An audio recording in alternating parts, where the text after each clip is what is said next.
सुनि भूपाल भरत व्यवहारु, सोन सुगंध सुधा शशि सारु। मुदे सहज नयन सजल नयन पुलकेतन, सुजसु सराहन लगे मुदित मन। सोने में सुगंध और समुद्र में निकली हुई सुधा में चंद्रमा के सार अमृत के समान भरत जी का व्यवहार सुनकर राजा ने प्रेम विह्वल होकर अपने प्रेमाश्रुओं के जल से भरे नेत्रों को मूंद लिया।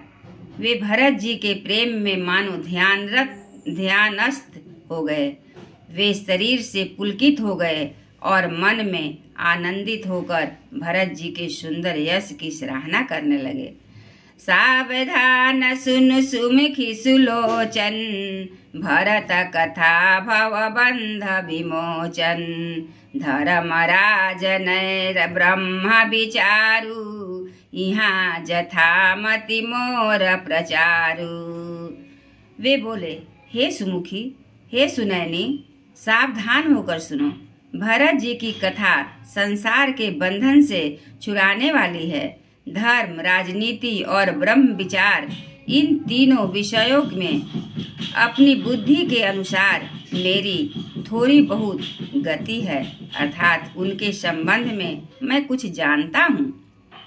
सोमति मोरी भरत माही माही, कहे काह छली छुअति न छाही।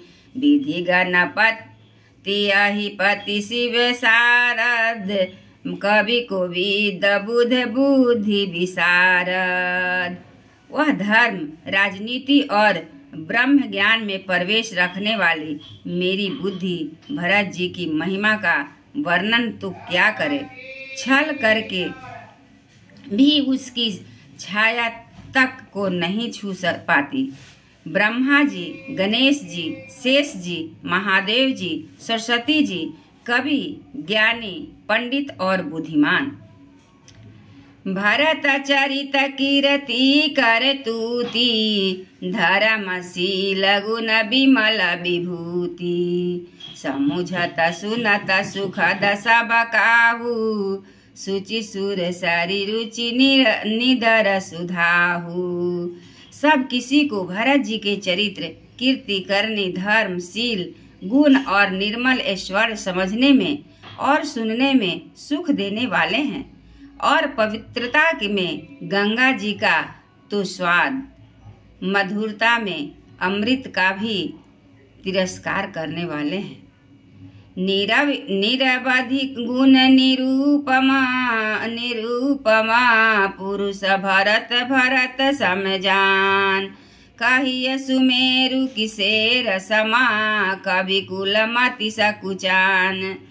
भरत जी असीम गुण संपन्न और उपमा रहित पुरुष हैं। भरत जी के समान बस भरत जी ही हैं, ऐसा जानो। सुमेरु पर्वत का क्या शेर के बराबर कर सकते हैं, इसलिए उन्हें किसी पुरुष के साथ उपमा देने में कवि समाज की बुद्धि भी सकुचा गई।